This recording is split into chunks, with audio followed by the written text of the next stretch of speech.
Hello, everybody. Welcome to Planet FPL, where today the world revolves around the FIFA Club World Cup. My name's James, and over this podcast, I'll be having a look at what's been happening in the third group games at the Club World Cup and having a look forward to the knockout stage in the last 16, which begins tomorrow. Caught a few games this week. I watched a game at 8 o'clock from each of the nights, though must confess I wasn't ingrained particularly in Benfica and Bayern on Tuesday night. I did watch Atletico Madrid against Botafogo on Monday. I watched Sundowns. Unfortunately, get eliminated on Wednesday, and I did watch Manchester City's very good victory against Juventus last night. More on City in a little bit, but we'll start with Atletico Madrid's victory against Botafogo, which unfortunately wasn't enough. Really enjoyable game. Unfortunately, the way it had obviously panned out, I think Atleti knew that PSG were highly likely to beat Seattle, which they did through goals from Kvaratskhelia off his chest, was trying to get out of the way of it, I think.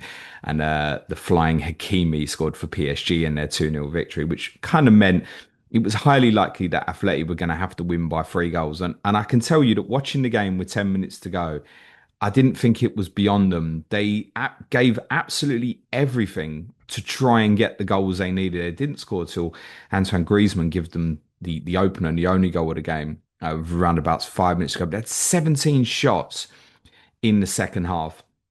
And I know there was a little bit of a discourse I'd seen floated about teams wanting it more. Atleti, I felt couldn't really give it much more against a side. Remember that defended so well against Paris Saint-Germain and defended pretty well in this one. Again, I think Atleti, unfortunately, obviously the 4-0 defeat against PSG did for them badly. It was a game that didn't deserve to lose by 4 goals. Red card heavily influenced them. The disallowed goal from Alvarez when they were 2-0 down. But yeah, real disappointment for Atletico Madrid to obviously get eliminated at this stage. PSG's victory did mean obviously that they therefore topped the group, which meant that Inter Miami's game later took on a little bit of added interest. I'd stressed on the last podcast I did that there was a possibility that Inter might have been quite happy to draw or lose, knowing that they'd avoid PSG. This circumstance meant that they had to win and they got themselves into a 2 goal advantage and blew it. Unfortunately, Palmeiras equalised with 2 goals quite late on. Palmeiras had rotated some of their starters from their lineup.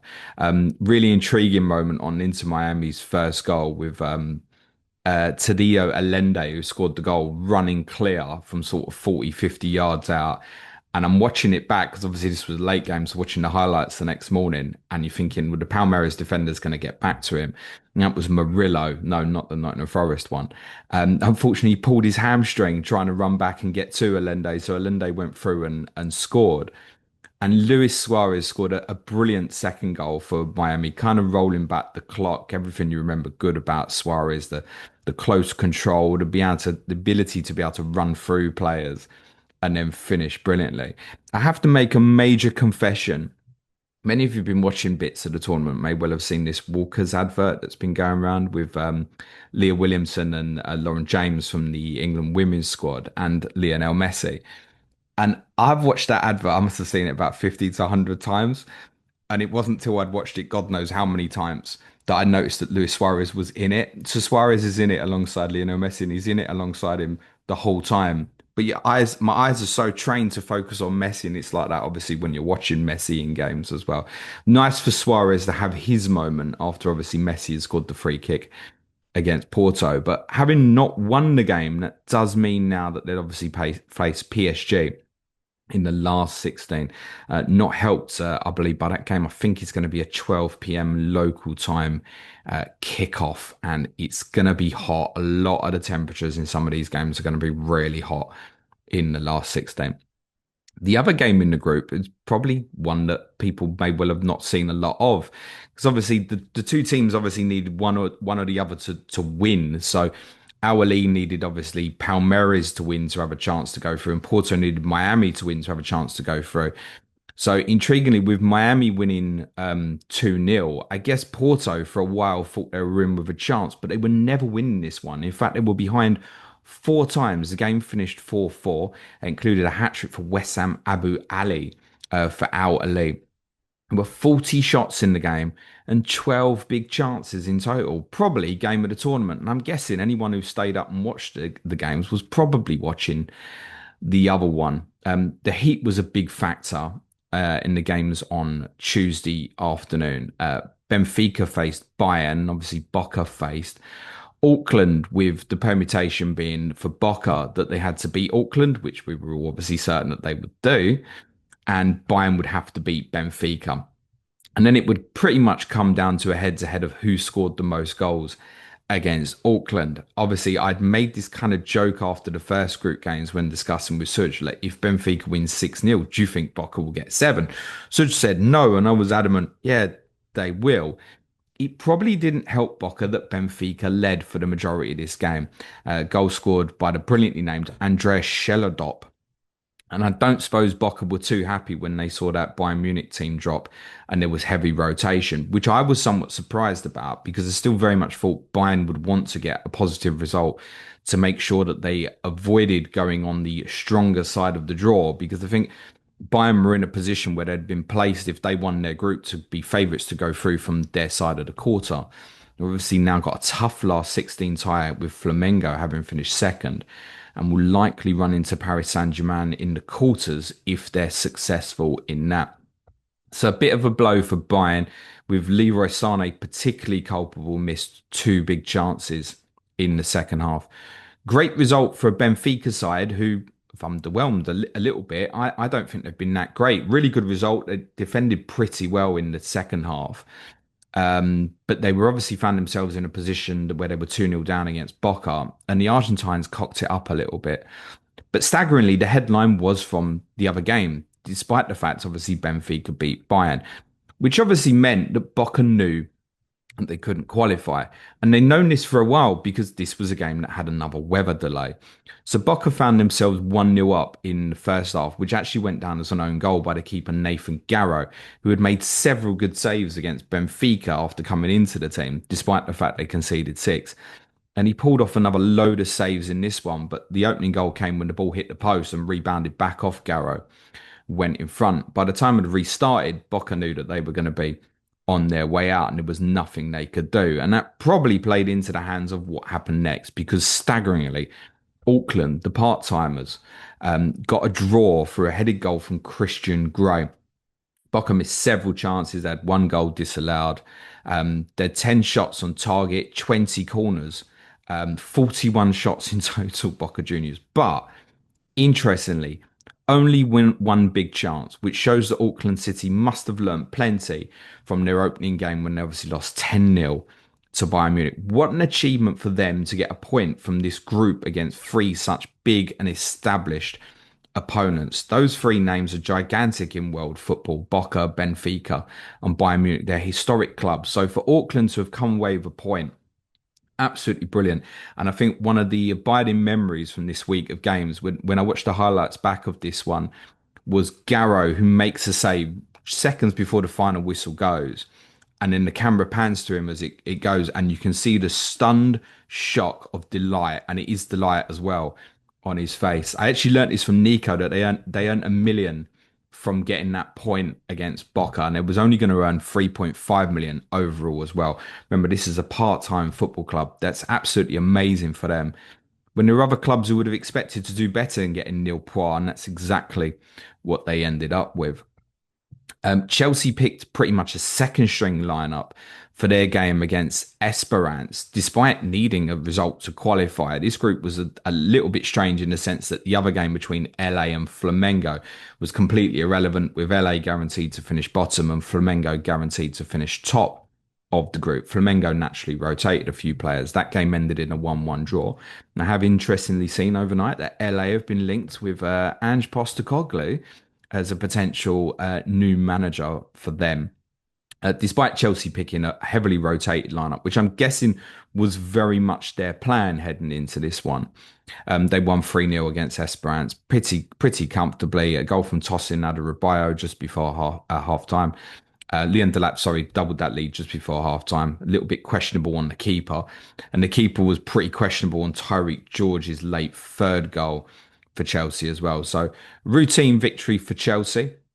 And they'll have been delighted going into that, knowing that they weren't going to walk into Bayern in the last 16. Although I think Chelsea probably would have been quite capable of beating them.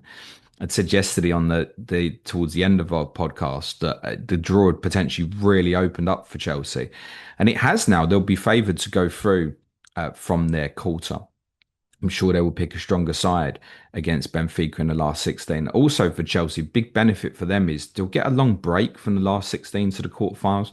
So the last 16 games are played from Saturday through to Tuesday, and then the quarterfinals aren't till next weekend.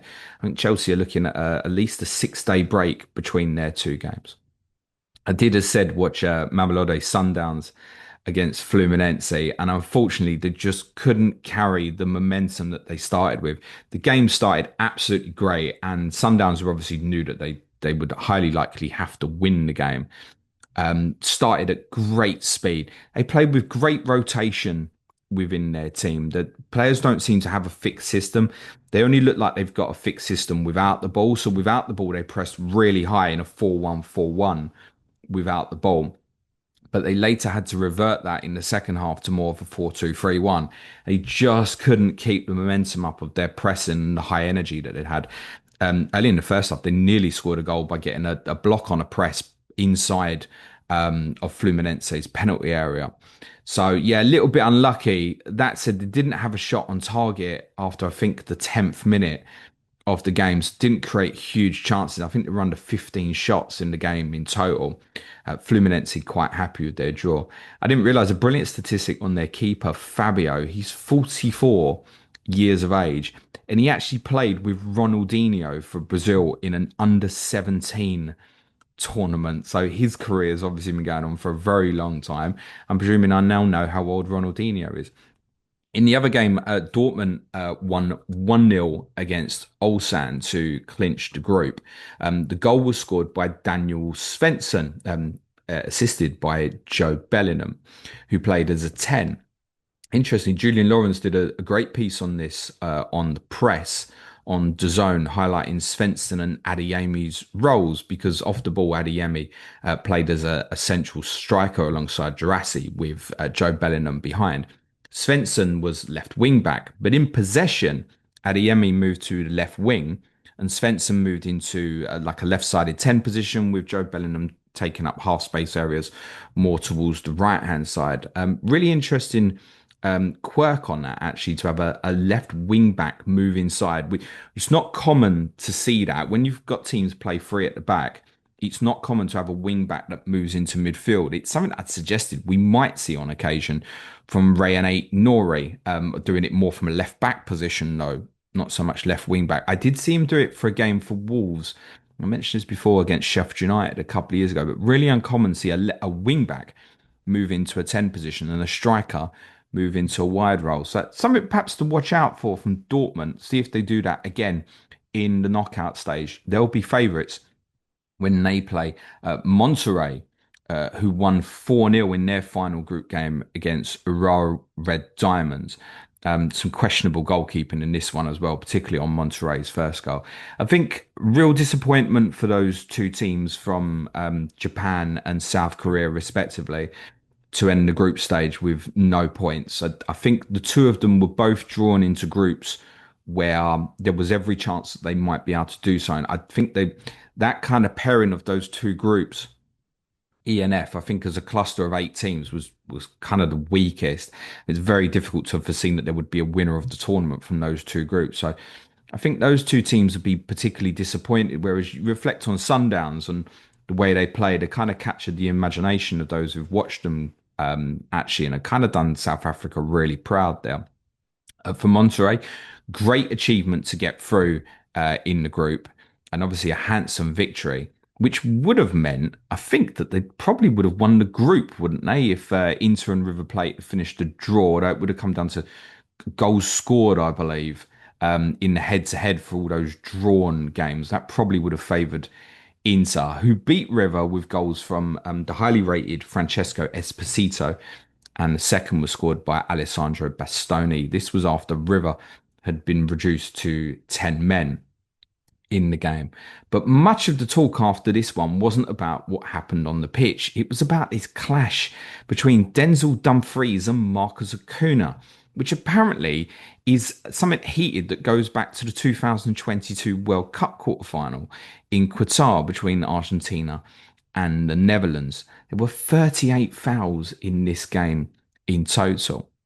Dumfries and Acuna had several clashes during the course of the game, and many of you might have seen this wild incident towards the end of the game where it looks a little bit like Dumfries is running away and goes straight down the tunnel and Acuna's in pursuit. But I've seen some fan footage on a mobile phone from within the stadium where when the final whistle goes, the two players are right next to each other because Dumfries playing on right wing for Inter and Acuna's playing left back for River. They're right next to each other when the final whistle goes and they're standing there and having a conversation with each other and they're pointing at each other and they're pointing at the tunnel and they both just start running towards the tunnel. This looks like an old fashioned, let's get off the pitch and we're going to have a tear up in the tunnel. Quite remarkable and not seen anything like that for a long time.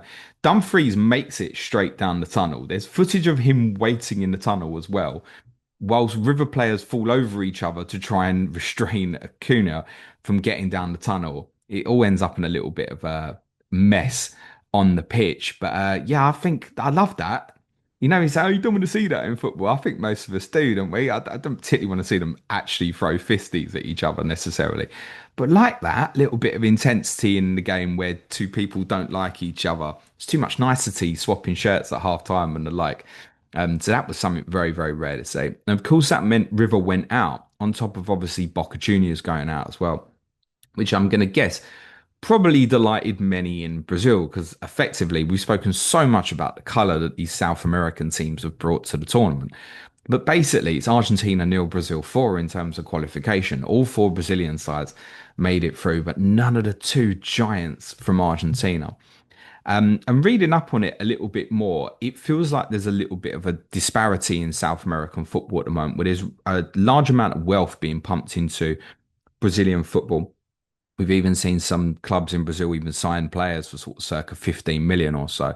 It's getting a lot of investment and a lot more of a professional feel in Brazil at the moment. The last six Copa Libertadores winners have all been Brazil, and I think four of those finals have featured all Brazilian teams as well. So a little bit like here, where we talk about the big four leagues, and obviously you've got kind of Paris Saint-Germain on top of that.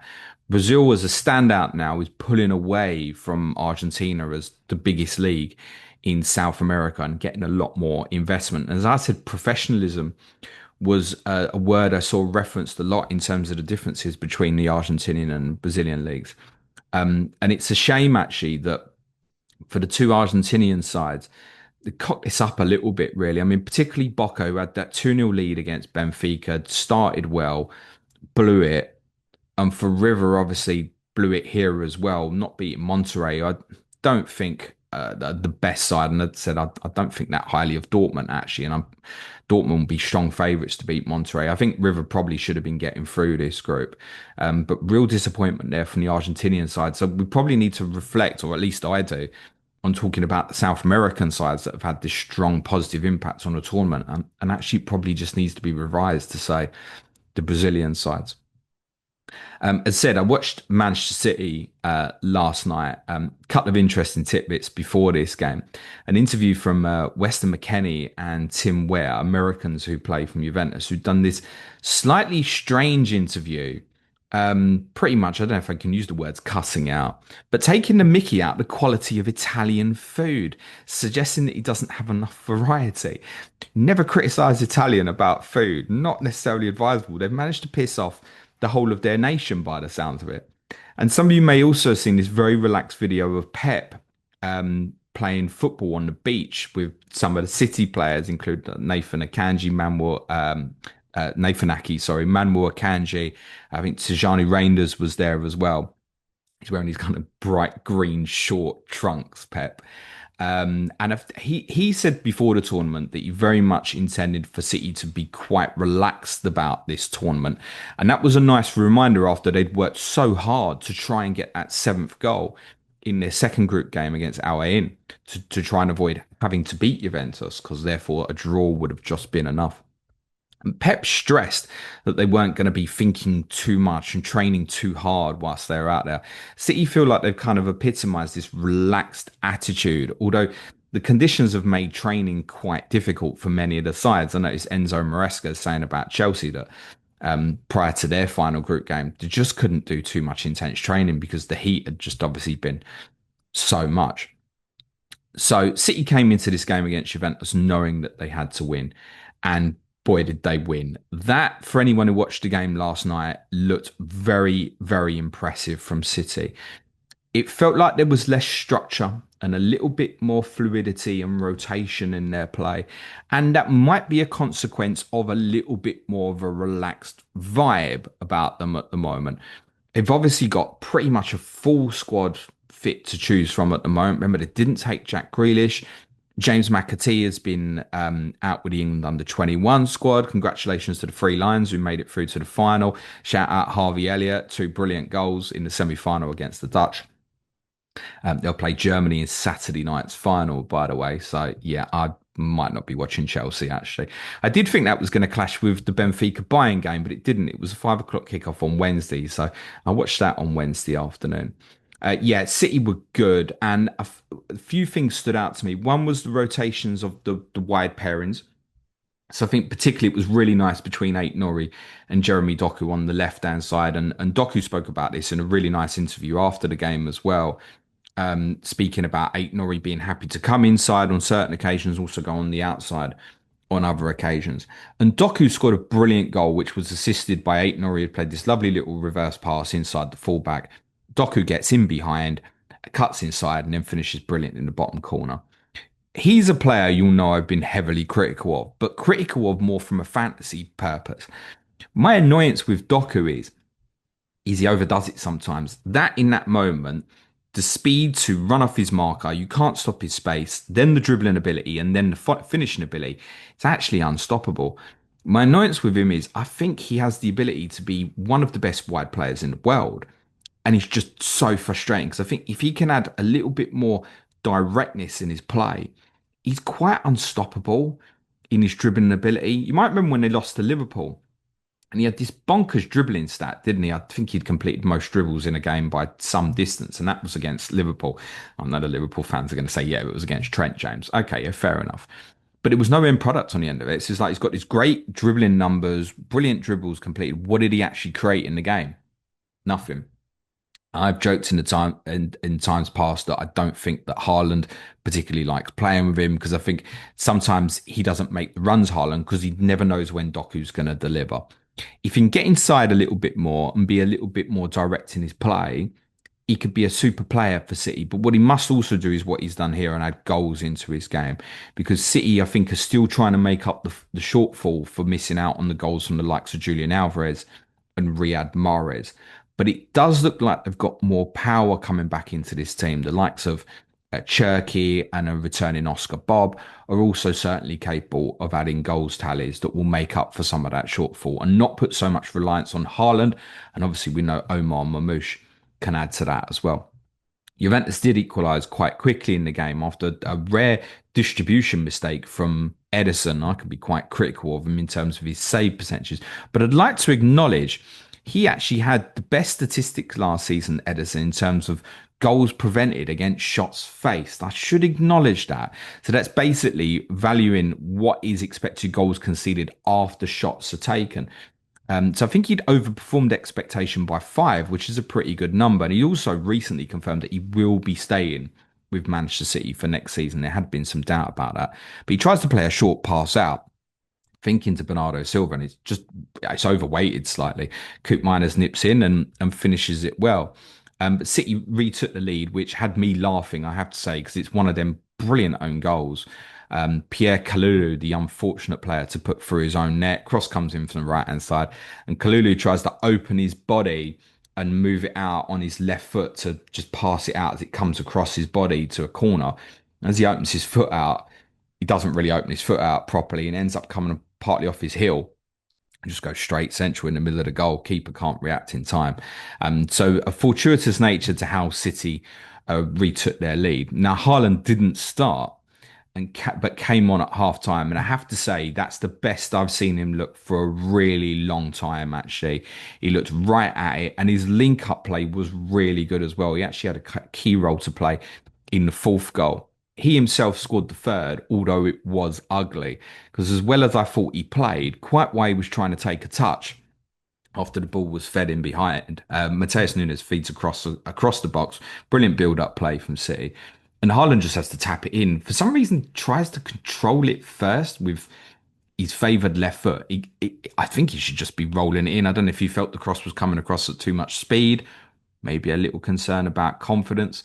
But he takes the touch, and it's a really awful touch, and it stays underneath his body. And as he's moving forward, his right foot just drags the ball over the line.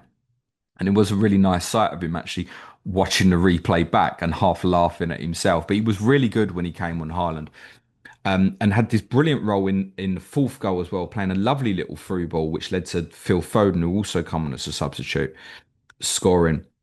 And Savinho would get City's fifth.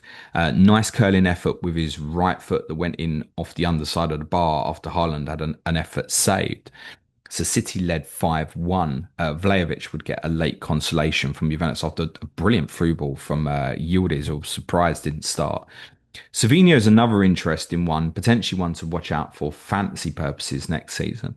'Cause he was one of the biggest underperformers against his XG last season. He's the sort of player, we've seen it many times with City players, kick into that second season and you get a big uplift. But it does feel like with City players, I think this would be a big debate going into next season, is they've got so many cooks at the moment again. We looked at them at times last year when they started that really bad run of form. You think about the losses to Bournemouth, Brighton, and then the 4-0 at home to Tottenham.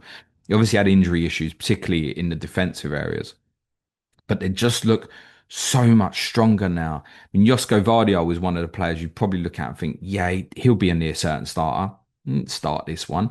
And you look at the lineup City have and what they've got available now with Ait Nori added into that as a more out and out natural left back player. Nathan Aki can play at left back as well. Vardio has obviously done it on certain occasions. Centre back, you've got Aki, Akanji, Diaz, Vardio can play there. You've got Kusanov, we've forgotten about. The young other boy whose name's escaped me, Riaz is it, who they bought from Brazil as well. They've got so many players now again. And for Savinho, there's competition with Oscar Bob. It's obviously returning, scored a goal in their second group game, who there was real high hopes for this time last year about potentially locking down a place on City's right hand side. So there's others who can play out there. Cherky's multifunctional, can play out there. Marmoush played on the right hand side on occasion, I think, in the game against Wolves in game week 35. It's going to make picking City assets really difficult next season. And I wonder if they might use Haaland even a little bit more sparingly. With Marmoush certainly very capable of playing the number 9 position. So this is the healthiest City have looked for a really long time. And I think if you watched that game last night, you'd have thought, yeah, they're back. And I didn't really think that at any point towards the back end of the season to ever think, yeah, they're back. You reflect on the performance in the FA Cup final, for example. It didn't exactly finish in the top four in a blaze of glory. I know they've ended up finishing third, but it was only kind of really hitting what expectation was. And you must remember before that bad run of form that City had in the autumn period, they did start really well with how they started last season. But yeah, if they can keep their players fit and that with a little bit more rotation and fluidity, I wonder if Pep might be moving towards a theory of giving the players a little bit more freedom. We talk about their structure quite a lot, wide players having to hold the touchline, ball retention being really important. City are at their best when they play fast. You think of players like Doku, Savinho, Bob. It's really good ball carriers, and sometimes just feels like they're restricted from doing it. More freedom for City will be good for them, and of course, so crucially, the return of Rodri, who had, I think, quite a straightforward game midfield. And Pep was at pains this week to reiterate again that he's nowhere near 100%. They're easing him in. They don't really expect him to be 100% even for the start of the Premier League season. It takes a good 12 months to recover properly from an ACL. That's why I think of people like Jurriën Timber at Arsenal. I think that you had such an outstanding season last season because he played so much after suffering that injury. City are going to be careful, I think, with Rodri, and it wouldn't be a total surprise to me if he didn't start the last 16 game against Al Hilal. Nice 65 minutes for him here. Also possibly helped as well by having Reinders and Bernardo Silva in this particular structure against Juventus last night as well. But yeah, I mean, what a difference maker that is, having Rodri back as well. So City potentially looking strong, and they'll fancy themselves to do well in the rest of this tournament now. They will be favourites with the bookies now to make the final. More on that in a moment. The group games were completed with victory for Real Madrid last night against Salzburg. Both teams went into that game on 4 points. Madrid won 3-0. Goals from Vinny Jr., Valverde, and Gonzalo Garcia. We haven't seen Kylian Mbappe in this tournament. Yet see Ousmane Dembele for Paris Saint-Germain either. So still some top players to be added into this knockout stage of the tournament. Brilliant first goal, by the way, for Vinicius Jr. after a super pass from Jude Bellingham. Brilliant slide rule pass, a good sort of like 30-yard pass along the ground, sending Vinicius Jr. free, and then he finishes it so well as well. I like Bellingham in that deeper role. I think with Madrid, they've got so much goal scoring potential with the likes of Vinny Jr. and Mbappe. I'd like to see him more in this deeper role. There's a selfishness in that as well that yes, he probably is best as a 10, and obviously his arrival into the box is almost his greatest strength. But I think of England in the midfield and I kind of want him playing deeper really, so we can fit in Palmer's and others higher up the pitch. Brilliant pass, and it shows his ability to do that actually. And I think with him as well, the greater his involvement, the better he looks. Sometimes he looks like he can drift through games if he's not on the ball. Kind of gives off this air sometimes that he's not working hard enough. I don't think that's necessarily the case. But that was a brilliant pass for the first goal yesterday. Ended up winning fairly routinely, and I think that was expected. There was some talk before the game. Obviously, if City hadn't beaten Juventus, Madrid would have obviously met City had they then won the group. So I think the fact City had won meant that there was a real intent to obviously win the game, which they did. And Al Hilal have gone through with them, beat Pachuca 2-0 as we would have expected them to do so. So Al Hilal obviously with some big names make it through to the last 16, and they'll face Manchester City now. In terms of the last 16 lineup, there's no games today. Tournament will restart with an all Brazilian affair on Saturday. Looking forward to it. Palmeiras against Botafogo. That's a 5 p.m. UK time kickoff. I really do want to catch hold of this one. Interestingly, the bookies have got Palmeiras as favourites, which I think is quite intriguing because I think looking at the results so far, it's Botafogo obviously narrowly lost to Atletico Madrid and obviously pulled off that brilliant victory against Paris Saint-Germain. Whereas it's difficult to equate the strength of Palmeiras so much. Drawn with Porto, yes, a little bit of a rotated side, drew with Inter Miami, their only victory, the 2-0 win against Al Hilal. So I would have thought Botafogo probably on the basis of the results so far in this tournament would have gone in as favourites. Having a look back at the Brazilian league table, which by the way, the Brazilian league is due to the Palmeiras and Botafogo are due to restart on the weekend of the final. Obviously, their games would be postponed should either of them make it. I would have thought Botafogo would be favourites, but they're below Palmeiras in the Brazilian league table at the moment. That's led by Flamengo, who I guess are the strongest Brazilian side in this, really. I'm looking forward to that. I've not seen too much of Palmeiras. I enjoyed bits of Botafogo against Atleti on Monday, but it was natural to see that they were playing for a draw really towards the end of the game. Chelsea played Benfica on Saturday night, and there's a note on this one. There are some predicted thunderstorms for around the time of this game. So if you do intend to stay up and watch it, it might be one that ends up very, very late, possibly off a delay. I wouldn't rule that out. It's going to be hot for that, both of those two games on Saturday, particularly.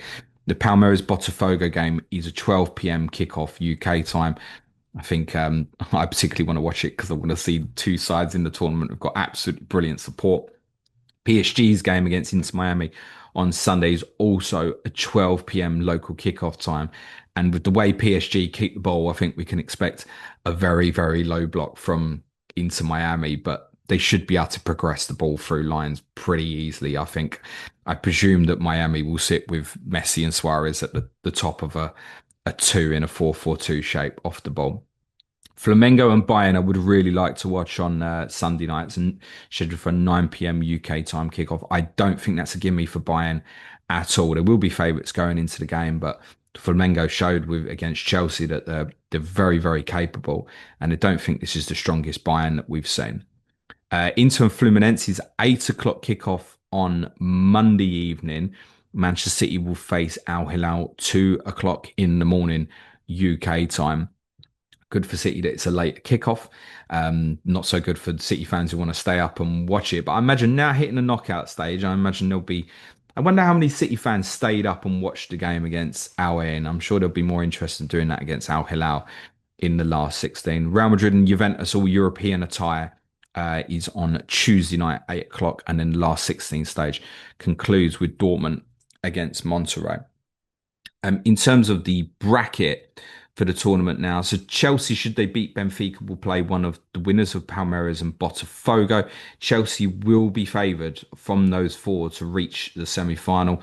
I would suggest beating Palmeiras or Botafogo would not be an easy task. I do think that they'll beat Benfica. City will be favoured as it stands to meet Chelsea in an all English Club World Cup semi final, which obviously therefore would give us an English team in the final and possibly make the life of fantasy managers waiting for the arrival of FPL a little bit more complicated. If City beat Al Hilal, they'll face the winners of Inter against Fluminense. I think of the Brazilian sides left in, my instinct on what I've seen so far is that Fluminense may well be the weakest. I do think Inter will probably get the job done. So projected at the moment, quarterfinals of Palmeiras against Chelsea, Inter against Man City, and then Chelsea meeting Man City in the semi-final. From the other side of the draw, PSG will be the hottest favourites from the last 16 ties. They obviously face Messi and Suarez into Miami. Should they proceed, they will face the winner of Flamengo against Bayern. And then in the other quarter, it's Dortmund against Monterrey and Real Madrid against Juventus. Real did play a back three, by the way, last night, which obviously under Xavi Alonso was the favoured formation when they won the Bundesliga a couple of years ago. So it would be favoured quarterfinals would be PSG against Bayern. I wouldn't be surprised if Bayern went out, actually. And Dortmund, I would expect to beat Monterrey. It'd be very surprising at this moment, I think, if Real Madrid didn't make the semi-final. So your semi-final lineup currently would be projected Chelsea against City and PSG against Real Madrid. Following the little bit, I would say heavily lopsided nature of this draw, Manchester City are now the favourites to win the tournament ahead of Paris Saint-Germain. That's by virtue, really, of PSG in theory having to beat Bayern Munich and Real Madrid to get to the final. For City, I'd probably be disappointed if they don't make the final from here, actually, the way that draw has unfolded. One of the big things I think to watch out for in terms of a news headline over the next few days is the heat. As said, some of these games are going to be played in some seriously hot conditions. And on Tuesday, those of you who watch Benfica and Bayern Munich will have seen several breaks, including Harry Kane at one point putting his head in an ice bucket.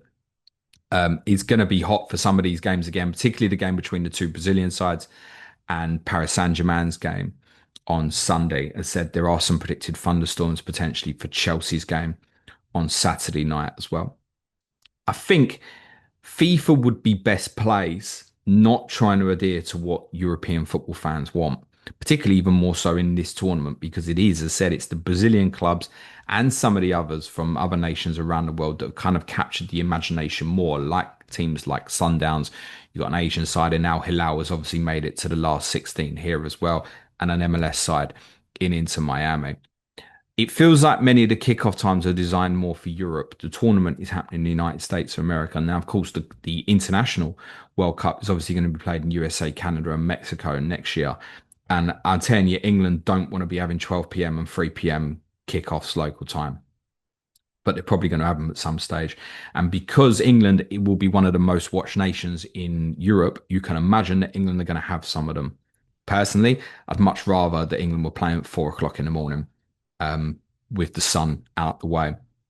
And I think they've got to move away from this having 12 o'clock games and stuff. I totally get it if you want 4 games on at the same time. But realistically, in a 48 team tournament, sorry, it's going to be impossible to watch every game. We know obviously last group games are simultaneous, but I think FIFA really need to consider the idea of just having games on at the same time, even in the group stage next year, and possibly even in the knockout stage as well, to avoid this. It's not good for the players. Remember as well, it can be 8 games to try and win this tournament next year, and you may well find that it's the side that has the best squad rather than the best team might end up doing very well next year. That should favour someone like England in terms of depth and squad, but I don't think the weather conditions will. I struggle to see England doing very well in that tournament, I'm afraid, saying next year. And it's got a big thing to do with the conditions. I think I was very confident going into Germany because just so much better suited in terms of weather conditions. Yes, there were hot games there as well, but not to quite the nature that you'll get in America. And it's only likely to get hotter out there, by the way. That's all for review of the Club World Cup games. Obviously, these games are played Saturday to Tuesday. I haven't decided yet. Well, I will do a review of the last 16 games. Haven't decided as yet whether I'm going to do that on Wednesday or Thursday. As said, there is a couple of days break between the last 16 and the quarterfinals, so I may well leave it until Thursday. As a reminder, which I forgot to do all bloody week long, if you can and would like to support the show, it's www.patreon.com/Planet FPL. Help us keep the lights on. From basic tier, you get things like early releases and no ads. There's too many ads in your video, James. Well, support the show, £3 a month. You don't have to worry about ads anymore. There's additional content from basic tier. You got access to Slack. There's podcasts all available at intermediate plus tier. And there's additional video content from myself at advanced tier as well. Reminder, July is free, although we will be taking a couple of week break after the conclusion of the Club World Cup. I'm hoping somewhat that FPL will have launched by then. For those on YouTube, smash a like, hit the sub button. It would be truly appreciated. Leave us a comment. Tell us your thoughts in terms of who you think might win the competition from here. And for the benefit of those on the audio, a 5-star review does go a really long way. And cue music, please, and shout.